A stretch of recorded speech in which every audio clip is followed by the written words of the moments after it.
lahat. Una, binabati ko ang aking kapwa ka-seniors na walang tinatanggap na social pension, walang kasiguruhan ng kanilang proteksyon.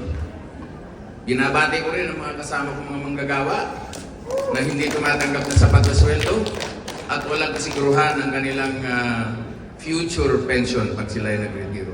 At binabati ko lahat ng mga ibang sektor, manggagawa, magsasaka, persons with disabilities, youth, na hindi pasok sa maski anumang sistema ng ating social security system. Ang usapin ko ay tungkol sa social protection. Napakalawak na usapin ito. Ang unang tanong ko sa inyo, do you feel secure? Do you feel protected in terms of your health and well-being? In terms of your livelihood? And in terms of your future when you finally retire before you die?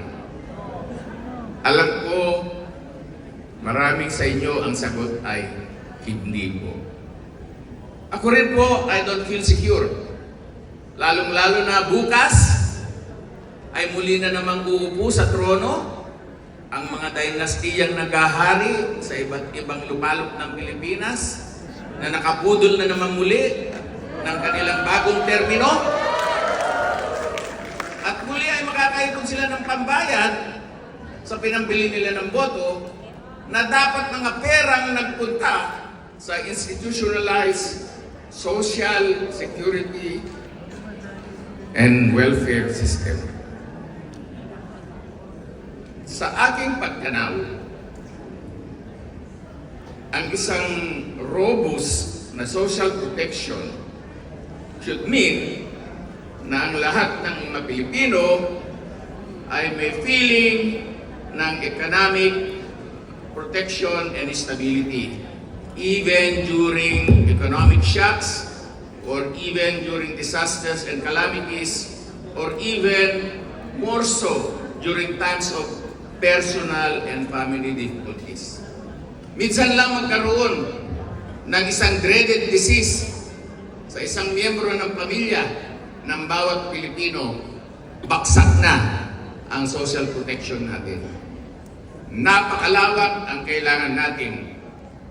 Kailangan natin ng maayos na welfare protection sa usapin ng pagkain, sa usapin ng edukasyon, sa usapin ng housing, dahil lahat po ito ay kasama sa usapin ng proteksyon ng mamamayan. Kailangan natin ng maayos na health protection. Pero paano tayo makakasiguro kung yung sarili nating pera na inipon natin sa PhilHealth ay pinapakialaman ng mga politiko at ng Malacanang? Hindi po nila pera yan. Pera po natin yan, at kung nagbigay man ang Kongreso ng pondo para dyan, yan po ay para sa national protection ng buong mga mamamayan na hindi po pasok doon sa PhilHealth.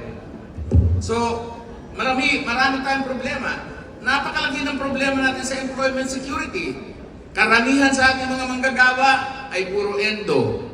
At yung mga may empleyo man, ay laging natatakot na sila ay mapapagsarhan o sila ay matatanggal. Lalo na kung sila ay nag-uunyon at pinaglalaban ng karapatan ng mga manggagawa. Malaki ang problema natin para sa mga nakatatanda.